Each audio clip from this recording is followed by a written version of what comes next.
sont prévus par l'Agence nationale de la statistique et de la démographie pour cette nouvelle cartographie des entreprises au Sénégal. La démarche entre dans le cadre de la rénovation des comptes nationaux. Les détails dans la rubrique économie de ce jeudi. À vos paniers Ramadan, l'objet dans lequel on emballe plusieurs produits alimentaires pour l'offrir à des proches, fait recette. En ce mois béni, les vanniers se frottent les mains au moment où une autre tendance se dessine. Foulards, tenues traditionnelles et autres habits longs prennent le pouvoir. Un changement de code vestimentaire qui est l'objet du reportage du jour avec Aram Now et de la chronique Ramadan de Célina Alune Digoa. Bienvenue et bonsoir à tous. Nous ouvrons ce journal par la lecture du communiqué du Conseil des ministres qui s'est réuni hier mercredi au Palais de la République et c'est avec Oumar Diawa. Le président Macky Sall a réuni le Conseil des ministres mercredi 8 juin 2016 à 11h au Palais de la République. À l'entame de sa communication, le chef de l'État présente en ce début du mois béni de Ramadan ses meilleurs vœux à la Oumma islamique, particulièrement à la communauté musulmane du Sénégal, et formule des prières pour la paix, la prospérité et la concorde nationale. Il a adressé également ses chaleureuses félicitations aux joueurs et à l'encadrement de l'équipe nationale de football suite à la brillante qualification du Sénégal à la 31e édition de la Coupe d'Afrique des Nations prévue en 2017 au Gabon. Abordant les performances macroéconomiques remarquables du Sénégal, le président de la République se félicite de l'approbation par le Fonds monétaire international FMI de la deuxième revue du programme économique et financier du Sénégal, appuyé par l'instrument de soutien à la politique économique ISPE. En effet, au-delà de la consolidation budgétaire et de l'engagement résolu du Sénégal,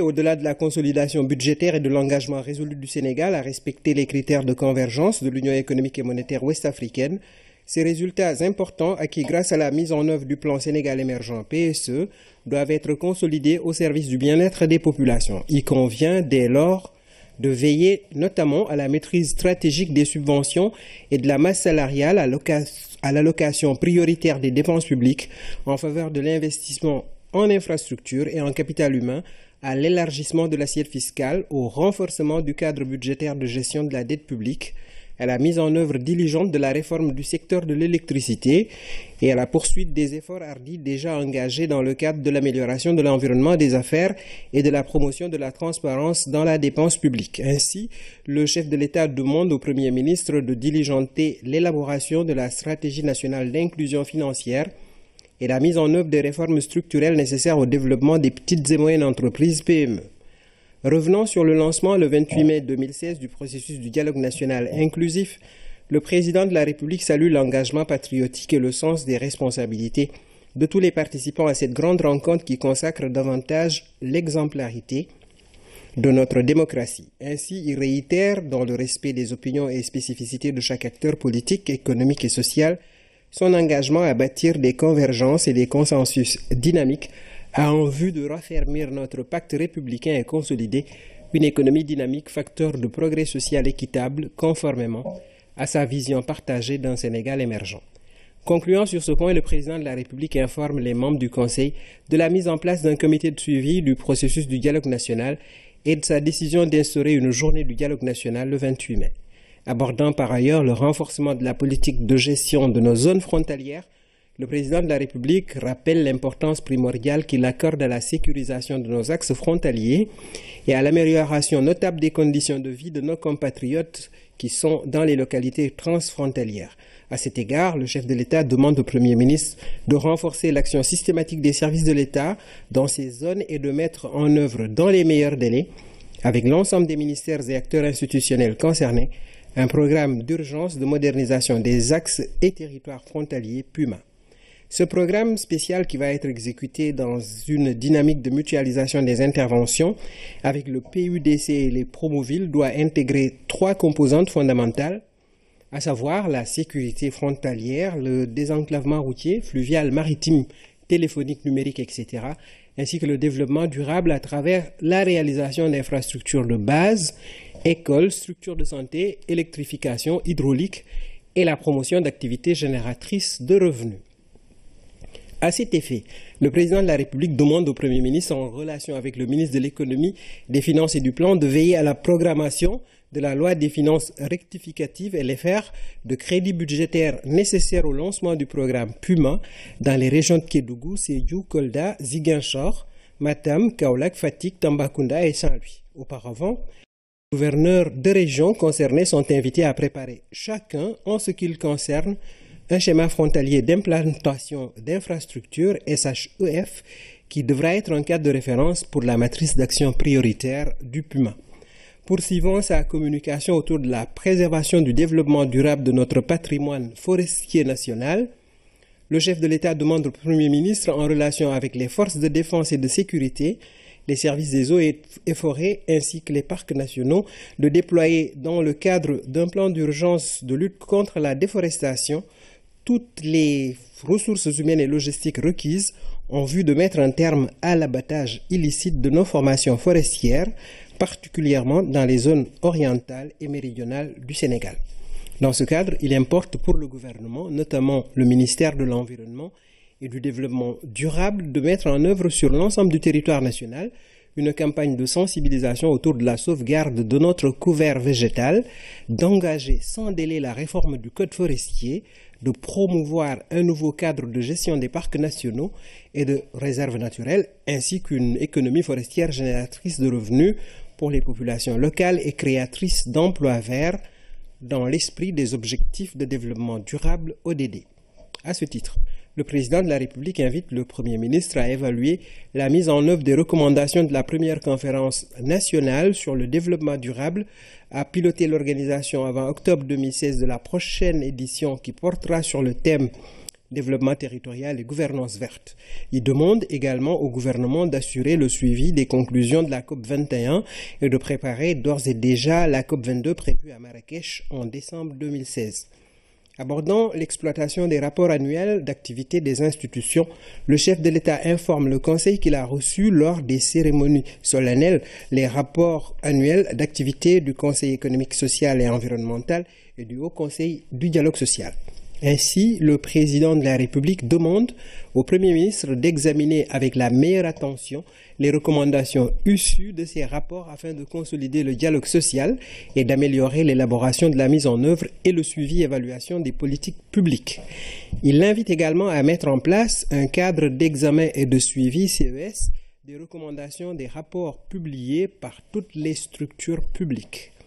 Le président de la République a clos sa communication sur son agenda diplomatique et le suivi de la coopération.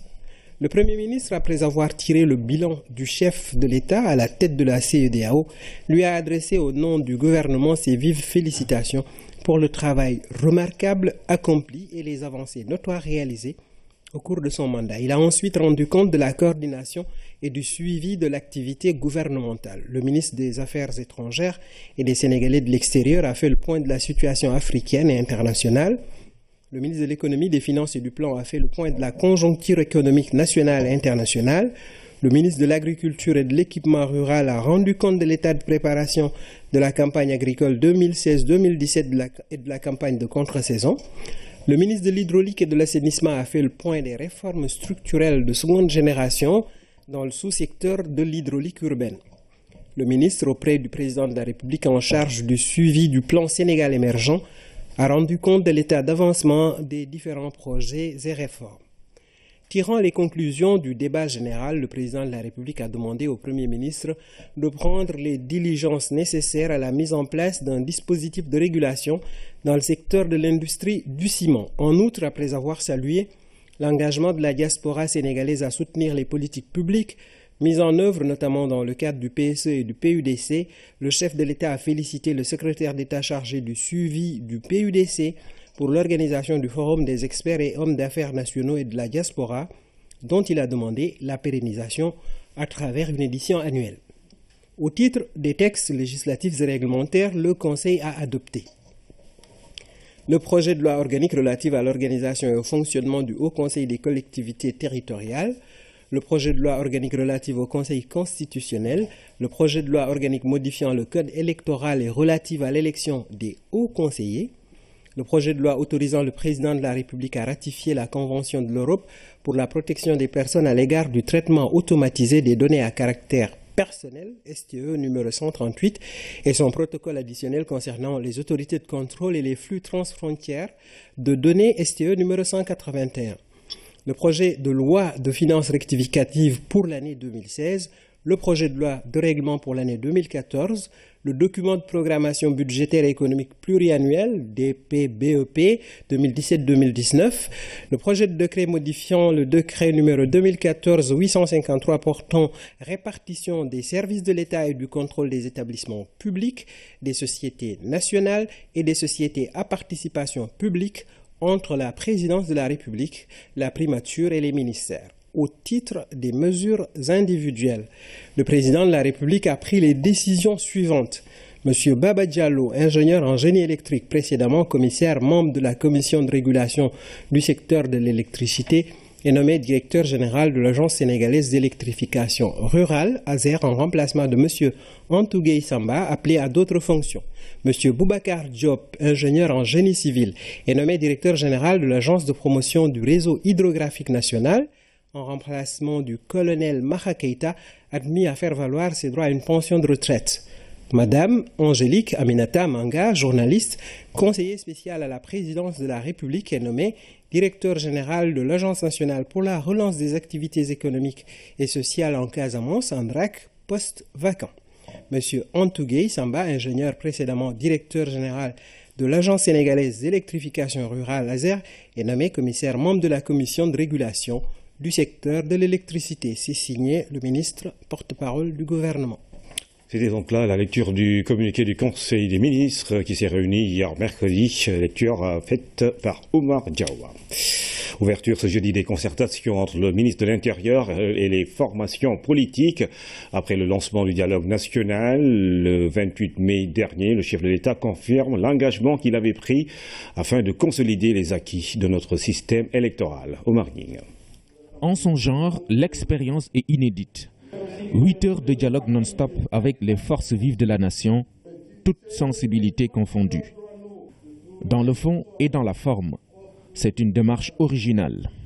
Le chef de l'État était présent, a entendu des critiques, des reproches, des choses positives. Quand vous invitez les acteurs de la société civile, des autorités traditionnelles, le secteur privé, en plus des partis politiques, là vous élargissez, parce que là vous avez l'ensemble des acteurs du développement et non pas seulement des personnes qui ont comme profession la politique politicienne. C'est une innovation et c'est à saluer.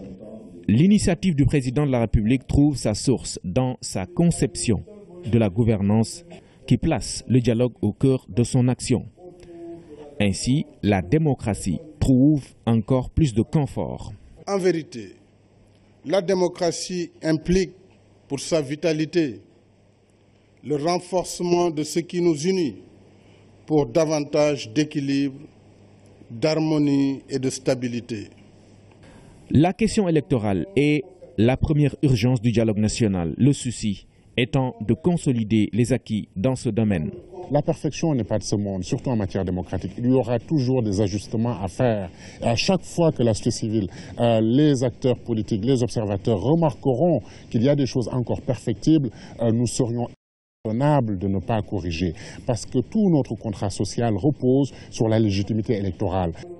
La concertation ouverte ce jeudi sous la conduite du ministre de l'Intérieur est un moment important.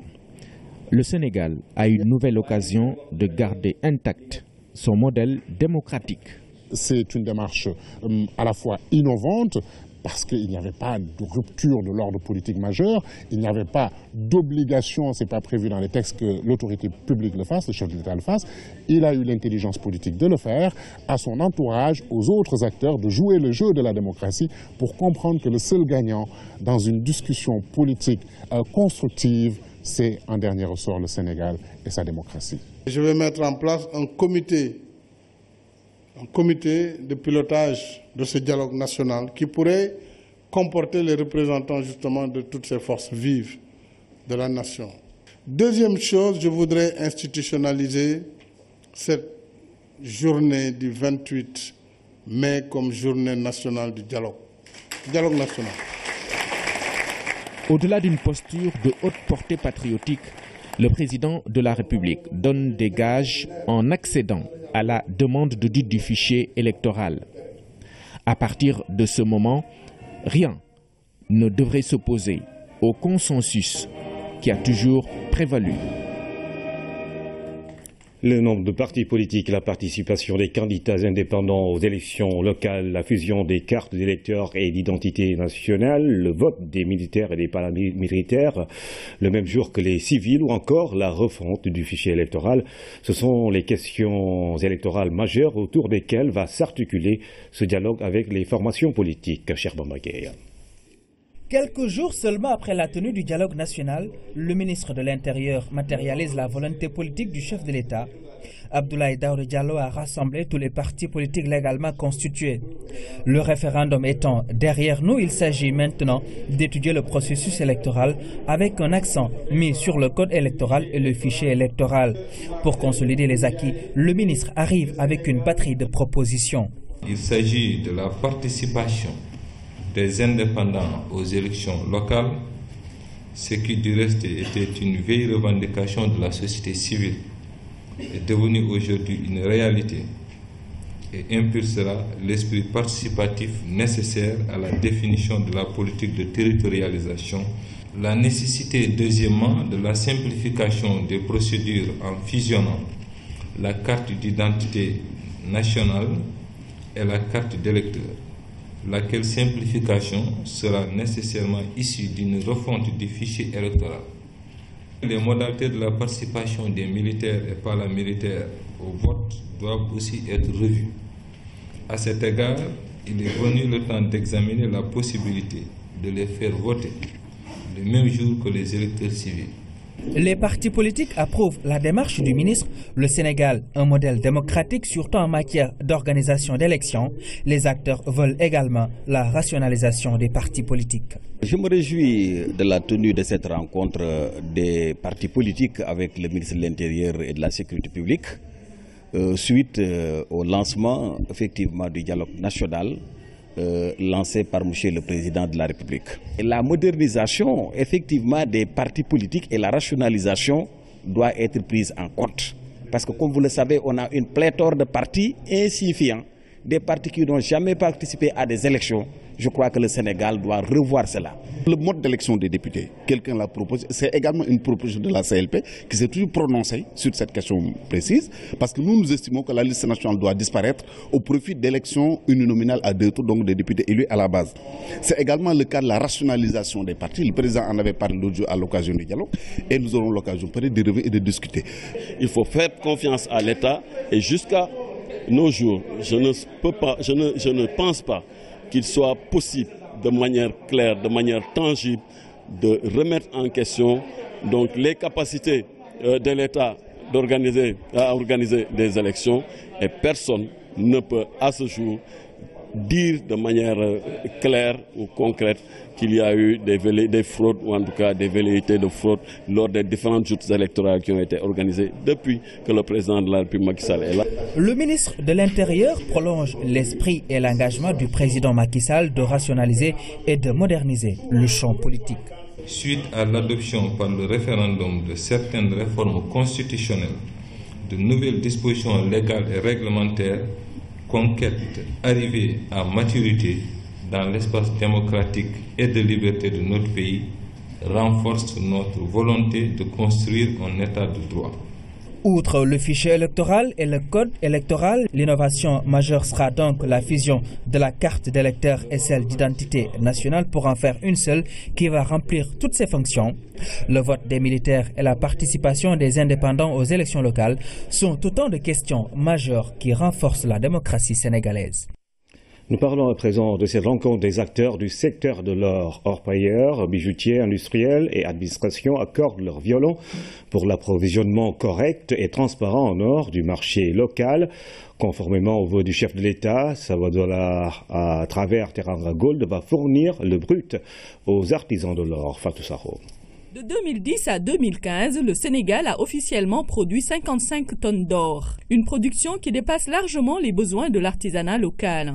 Pourtant, les bijoutiers continuent d'importer le métal précieux. Sabodala exporte 6 à 7 tonnes le besoin du Sénégal, en tout cas jusqu'à présent, ce qu'on a vu officiellement, ça fait peut-être 60-70 kilos officiellement. Maintenant, même si vous ne multipliez pas 3 pour dire 200 kilos, donc vous savez que pour quelqu'un qui exporte 6 tonnes, 200 kilos, c'est pas ça le problème. Mais maintenant, également, c'est des gens qui vendent. Il faut aussi que c'est ce qui achètent soit dans les dispositions pour acheter. Vous savez, donc ça veut dire que c'est un marché. Et le marché, il va falloir peut-être qu'on ait les acheteurs, les vendeurs, les banques, et peut-être même les aspects sécuritaires, tout ça, c'est quelque chose qu'il faut mettre. Une réorganisation qui sera une aubaine pour les bijoutiers qui peinent à trouver la matière première. Mais au-delà, subsistent encore d'autres préoccupations. Actuellement, la difficulté qui reste pour mettre la volonté de Monsieur le Président de la République qui avait signé avec Teranga Gold pour qu'il puisse donner un quota aux bijoutiers, c'était qu'il y a un problème de TVA. C'est-à-dire, si on nous vend l'or comme sur le plan international, en achetant le TVA, bon, les bijoutiers ne pourront pas l'acheter parce que l'or sera très cher. Mais il est important de mettre en synergie ces différents acteurs pour parvenir à approvisionner les bijoutiers localement. Pour ce faire, le processus d'achat et de vente de l'or, qui ne dispose que de 5 comptoirs commerciaux, a besoin de plus d'organisation et de transparence. Nos bijoutiers, généralement, déjà, c'est pas évident de pouvoir trouver les chiffres pour savoir quels sont leurs vrais besoins. Nous avons une idée aujourd'hui de ce qui passe par la douane, mais nous n'avons aucune idée de ce qui est produit, vendu sur le marché local, ce qui est également produit et peut-être qui sort du pays par d'autres voies. Si chacun est transparent, nous pourrons avoir ces informations qui nous permettent de dire que le marché local a besoin de tant de kilos, voici comment on peut l'approvisionner. Soit c'est par l'industriel, soit c'est par l'artisanal, soit c'est par les OPH. L'exploitation de l'or, un secteur encore en gestation. Si l'extraction industrielle a démarré depuis 2009, les laboratoires de contrôle, comme le raffinage, n'ont pas encore leur place. Mais aujourd'hui, avec cette rencontre entre acteurs et tutelles, tout porte à croire que le paradoxe de l'or au Sénégal sera bientôt renversé. Les archives nationales réouvrent leurs portes vendredi prochain. Voilà 18 mois qu'elles ont été transférées au Central Park de Dakar, ex-4C, à cause des travaux de rénovation du building administratif. Ce jeudi est célébrée la journée mondiale des archives. C'est à cette occasion que l'annonce a été faite. 18 mois après sa fermeture, le service des archives nationales sera de nouveau ouvert au public dans quelques jours. La célébration de cette journée mondiale des archives est l'occasion pour l'annoncer. La déportation des archives du building pour cause de travaux au Central Park est enfin terminée. Il fallait transférer des centaines de milliers de documents ici, dans cet espace, un travail méticuleux, minutieux. Et aujourd'hui, je suis heureux d'annoncer à la communauté universitaire, à la communauté scientifique, que les archives nationales sont de nouveau disponibles ici. Depuis le début du processus de déménagement des archives nationales, que nous avons réussi en parfaite collaboration avec les différents prestataires et corps de métier qui étaient impliqués à cette entreprise. C'est dans l'amitié, la cordialité et la grande convivialité que nous avons pu réussir relever ce grand défi. Les fonds inscrits au registre international Mémoire du monde de l'UNESCO ont été par la même occasion célébrés. Il s'agit de cartes postales anciennes de l'Afrique occidentale française et des cahiers de l'école William Ponty. En regardant la cérémonie de ce matin, j'ai découvert qu'il y avait un peu plus de 1000 documents qui ont été rédigés par des anciens de Ponty. Et ce fonds documentaire a été inscrit au patrimoine du monde. Et c'est quelque chose d'extraordinaire, comme également les cahiers des Pontins, mais les cartes postales du Sénégal. Des cartes postales du Sénégal qui retracent l'histoire économique, sociale, politique et sociologique du Sénégal. Archives, harmonie et amitié, c'est le thème de cette journée mondiale des archives. Une invite à donner aux archives la place qu'elles méritent, puisqu'elles constituent la mémoire de tout un peuple. La réalisation des pistes rurales dans le département de Kolda a permis de mettre en valeur l'intercommunalité entre collectivités locales. L'exemple de Tieti et Saré Badi qui ont mutualisé leurs actions pour la réalisation d'une piste de 22 km dont montant d'1,42 milliard de francs CFA en illustration. C'est donc un ouf de soulagement pour les quelques 5100 habitants des 41 villages qui bénéficient de cette piste. Hamidou Diop. Saré Bidi, Tieti, un ouf de soulagement pour les 5118 habitants qui empruntent ce tronçon long de 21 km. En misant sur le PNDL à travers le projet Piste communautaire, la Banque africaine de développement optimise son financement adressé aux collectivités locales ciblées. Aujourd'hui, on est dans la région de Kolda pour visiter les actions de PPC-PNDL dans la région de Kolda où le PPC a réalisé 3 pistes que nous considérons stratégiques et très importantes, qui a permis de désenclaver un grand nombre de populations. La cogestion des investissements partagés a été érigée en modèle de travail entre collectivités locales investies de missions similaires, une intercommunalité de projets réunis de collectivités locales. L'exemple de l'intercommunalité que nous avons montré ici, parce que Saré Bidi et Tieti sont dans le même arrondissement. Et ce sont les 2 communes qui ont bénéficié, avec l'appui du PPC, du financement de cette piste qui aujourd'hui montre vraiment que les 2 communes sont les mêmes. Avec cette forme de collaboration, les perspectives sont plus qu'heureuses. Mamadou Thiaw, le secrétaire exécutif du PNDL, compte dérouler une stratégie gagnante pour mettre un terme à l'enclavement des collectivités locales, une mission fructueuse. Le PPC-PNDL viendra, Inch'Allah, étudier et réaliser d'autres pistes dans la région de Kolda. En tout cas, nous remercions l'ensemble des acteurs, nous félicitons l'ensemble des acteurs qui ont contribué à la réalisation de ces pistes. Aussi, nous sommes très honorés par les accueils des populations. On sent la gaieté, on sent le soulagement sur le visage de ces populations. Au total, le PNDL vient d'injecter dans la région de Kolda depuis 2007 un montant de 7 milliards de francs CFA. Des micro-projets et des pistes communautaires ont vu le jour sous la coordination de l'Agence régionale de développement, à la grande satisfaction des populations locales. Le PADAER remet en lot de matériel agricole aux agriculteurs de Kédougou, 800 unités composées de semoirs, charrues, charrettes pour une valeur de 150 millions de francs CFA. Le programme d'appui au développement agricole et à l'entrepreneuriat rural a remis ses équipements au gouverneur de la région de Kédougou, Abdoulaye Sinkare. Après Tambacounda, Kédougou reçoit son lot de matériel agricole du PADAER. Un geste qui vient à point nommé dans cette région qui a déjà reçu ses premières pluies. Le matériel là, on ne doit pas terminer dans 3 ans. Hein? Je dis que ça, vraiment, c'est quelque chose que nous ne devons pas oublier. Même si PADAER quitte dans 3 ans, là, les matériels ne quittent pas. Ne quittent pas. Le matériel reste. Vraiment, je dis que ça... Je remercie beaucoup PADAER. Semoirs, charrues, charrettes, animaux de trait, tout y est. 800 unités au total estimées à 152 millions de francs et subventionnées à hauteur de 90%. Il faut reconnaître quand même que les producteurs ont fait une contribution de 10%, soit 15 millions qui ont été mobilisés par les producteurs. Nous avons 142 organisations de producteurs, c'est 6098 producteurs. La mise en place a démarré. Donc actuellement, les camions sont au niveau de Salemata et dans les zones qui s'inondent rapidement. Mais pour dire que l'ensemble des intrants est sur place, les engrais, mais également l'herbicide.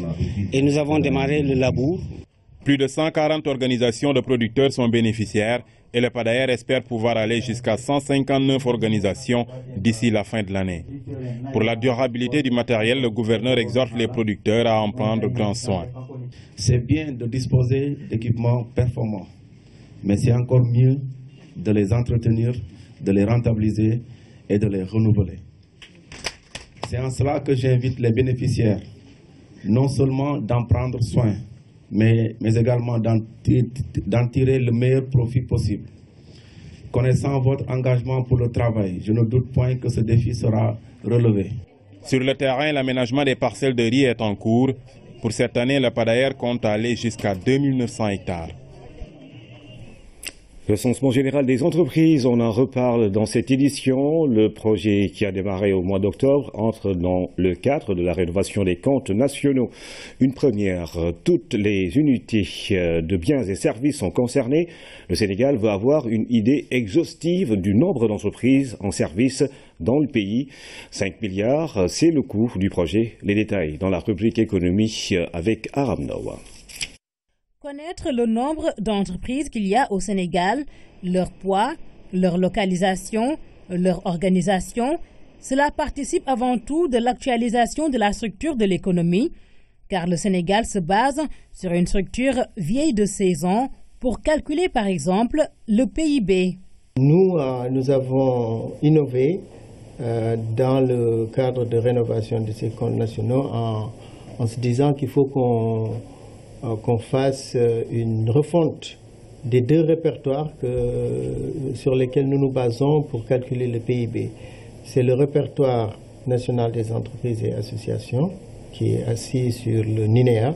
Donc toutes les unités qui ont un NINEA sont répertoriées ici à l'ANSD. Il y a à peu près 400 000 entreprises qui sont répertoriées. Ce répertoire, faute de mise à jour, ne reflète pas toujours le chiffre exact. L'autre répertoire concerne les entreprises qui déposent les états financiers. Il n'implique malheureusement que les grandes entreprises, entre 4 000 et 5 000 unités. Par souci d'exhaustivité, ce recensement général ne veut épargner aucune unité de production de biens et de services. Tous les établissements qui ont un lieu fixe, avec en tout cas une bonne probabilité que lorsqu'on revient l'année prochaine pour enquêter l'unité, que l'unité soit là. C'est dans ce cadre-là que le champ exclut les marchands ambulants, par exemple, les tabliers qui sont en dehors des marchés, toutes les exploitations agricoles qui ont une vocation de production marchande seront incluses dans le RGE. Ce que nous voulons, c'est véritablement une base de données exhaustive et ça va des très très petites entreprises aux très grandes entreprises. Les tailleurs, les mécaniciens, les menuisiers, les salons de coiffure, la boutique du coin, les boulangeries. Le travail est colossal et il a débuté ce mois d'octobre par la cartographie.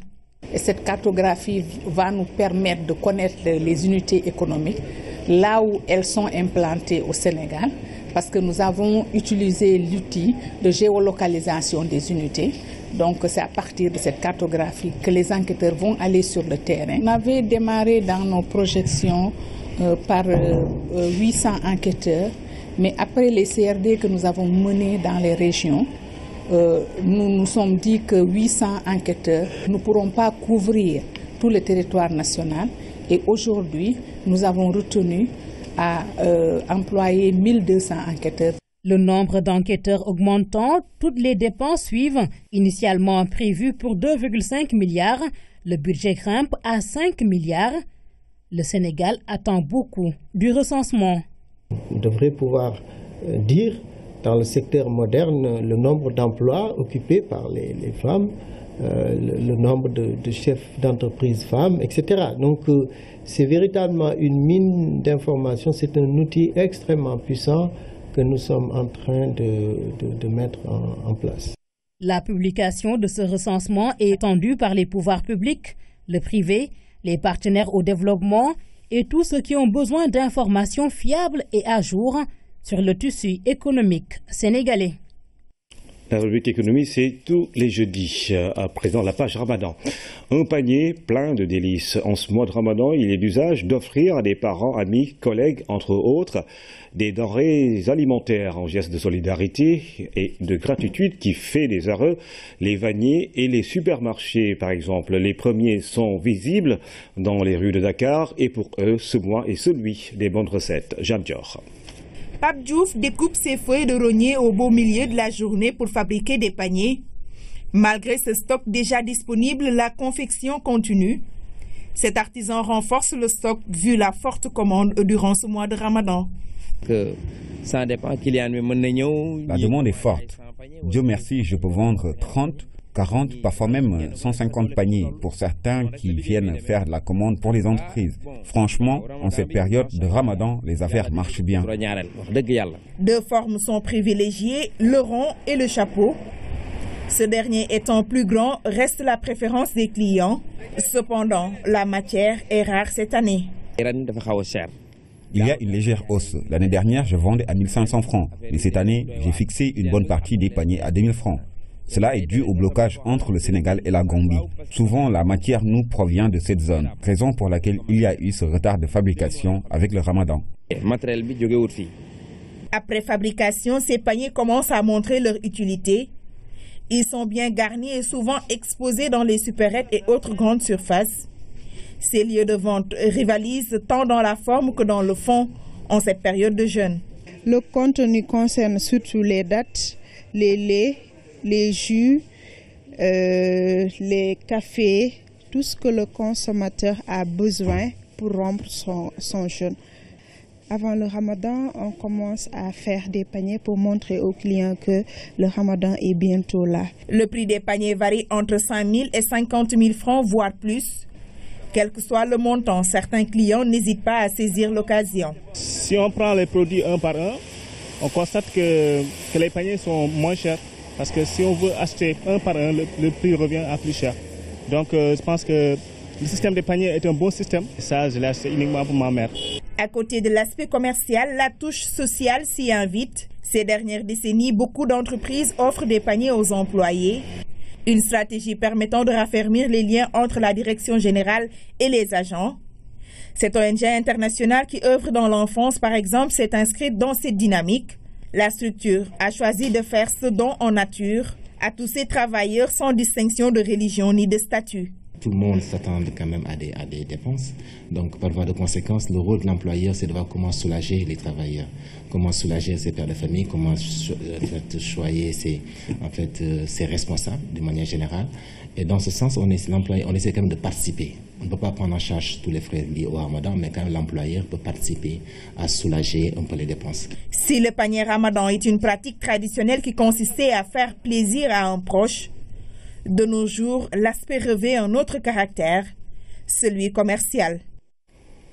Excite les habits courts et tenues sexy comme à l'accoutumée. Les femmes tirent des placards les tenues traditionnelles et autres vêtements décents. Le mois de Ramadan exige. Ce changement de code vestimentaire a ses effets sur les apparences. Et pour faire bonne impression, certaines filles vont jusqu'à adopter le foulard le temps de ce mois béni. À vos nouveaux accoutrements, mesdames, c'est un reportage d'Aram Nawa. Viser la tête ou le corps, l'un est forcément bien couvert. Ce n'est pas par ici une histoire de jours mais de mois, un mois de jeûne qui exige la décence. On essaie de rester correct. Je mets ces genres d'habits tous les jours. Les habits sexy peuvent attendre la fin du Ramadan. Être décente, il n'y a rien de tel pour une femme. Ça donne plus de respect. Le Dakar du strass, des paillettes et habits sexy offre tous les ramadans ce visage plus sobre où femmes et jeunes filles se mettent plus au traditionnel. C'est quand même un mois béni, il faut le respecter. Après 11 mois de coquetterie, d'habillement sexy, les filles peuvent au moins faire l'effort de rester décentes tout un mois, avec en plus de belles tenues traditionnelles. Tout le monde s'adapte presque volontiers à ce style sobre. Ces vendeuses de tissus ne ratent jamais l'occasion d'en tirer profit. On s'adapte, surtout avec la chaleur. On a amené de nouveaux tissus légers pour tous les goûts. Cette avenue Jean Jaurès est également connue pour ses boutiques de prêt-à-porter. Elles aussi se sont mises à leur manière dans l'air du temps.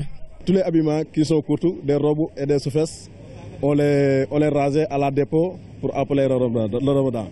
Parce que le mois de Ramadan, on n'a pas le droit de porter les habits sexy ou les habits courts. Mais si pour beaucoup le style est passager, certaines sont par contre dans leur élément. Ça leur fait de la compagnie. J'apprécie ça très bien. Bonne continuation. C'est très bien en fait.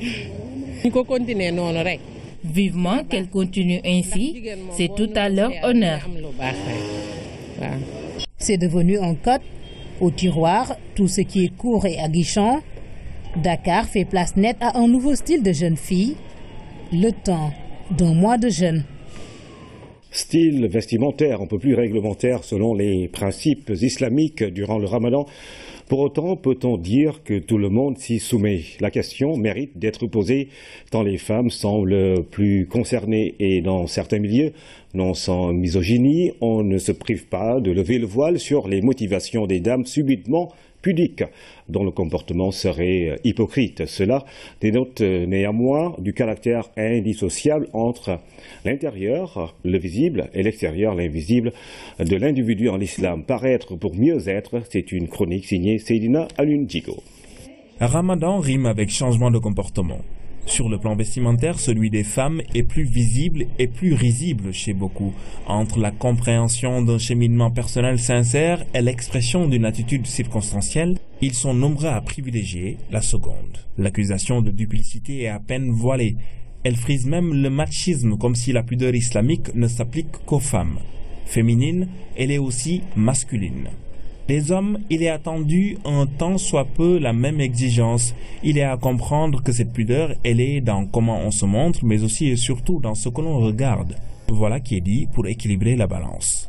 Plus sérieusement, le respect des préceptes liés à l'accoutrement accentué pendant le ramadan montre s'il n'en est besoin qu'il n'est pas à dissocier du parcours spirituel. Il semble ne pas être accessoire à la foi, même si on vous dira que l'être est plus important que le paraître.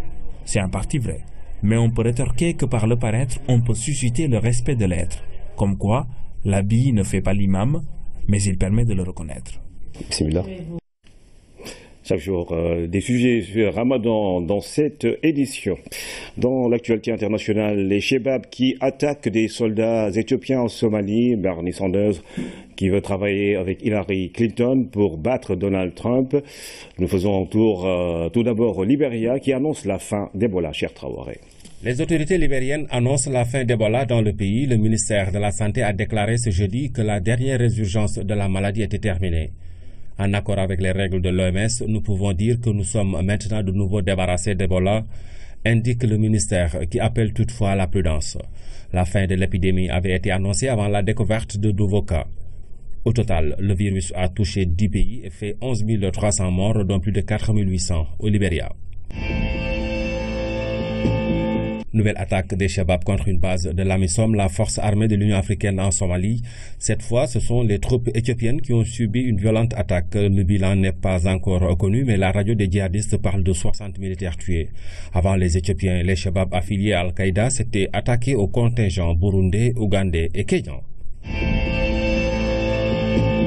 Bernie Sanders reste dans la course à l'investiture démocrate. Le candidat a fait cette déclaration après une rencontre avec Barack Obama. Il a toutefois fait part de son intention de travailler avec Hillary Clinton pour vaincre Donald Trump. Le candidat républicain serait clairement un désastre en tant que président des États-Unis, a dit Bernie Sanders. Sport, le handball sénégalais s'inscrit dans une dynamique de performance après un premier stage en France. L'équipe nationale féminine de handball est à Dakar pour un deuxième stage préparatoire. Les Lyonnes préparent la CAN 2016 prévue en Angola au mois de novembre. Elles sont 18 Lyonnes handballeuses à débarquer à l'aéroport Léopold Sédar Senghor de Dakar. Direction Thiès, contrairement au coach qui a tenu à rencontrer la presse. Je vais me présenter rapidement, j'ai 41 ans, je suis entraîneur professionnel depuis une vingtaine d'années. Je viens de faire 14 saisons consécutives en première division. J'ai tout gagné dans le championnat de France. Le recrutement du sélectionneur français suit une logique de performance. Place à prendre dans la hiérarchie du handball africain. Nous entamons un nouveau cycle avec un nouveau manager général, avec cet objectif de positionnement du Sénégal sur le top 3. Mais ça requiert une organisation, ça requiert une anticipation, ça requiert aussi une possibilité de passer en revue l'ensemble du potentiel que nous avons et toutes les choses qui ont envie de venir jouer pour le Sénégal. Les objectifs sont clairs. Nous souhaitons qu'au sortir de cette CAN, l'équipe féminine du Sénégal fasse partie des 3 premières de la compétition pour se qualifier à la Coupe du Monde. C'est ça l'objectif. Le deuxième stage à Thiès après celui de France à Orléans au mois de mars répond au-delà de son caractère sportif à des préoccupations d'ordre sociologique. Ça me permet de balayer un petit peu toutes les joueuses potentiellement sélectionnables, les joueuses d'avenir. Je pense qu'il y a un vrai danger, à partir du moment où on a énormément de joueuses qui évoluent dans le championnat de France, qu'on soit éloigné des aspects culturels et des racines et de ce que va être cette équipe et de ce que doit être cette équipe sur le plan culturel et sportif. Si Fred Boujan est à Dakar pour un enrichissement culturel et non financier, l'équipementier, lui, a des propositions. L'idée, c'est de pouvoir accompagner la sélection et de créer un maillot vraiment spécifique et qui porte vraiment des valeurs fortes nationales, donc à travers votre histoire. Et donc on va essayer de faire quelque chose qui ressemble à un maillot pour lequel les filles auront vraiment l'amour de ce maillot. Après le stage de Thiès, l'équipe nationale de handball a son dernier rendez-vous préparatoire au mois d'octobre, avant de joindre en novembre prochain l'Angola.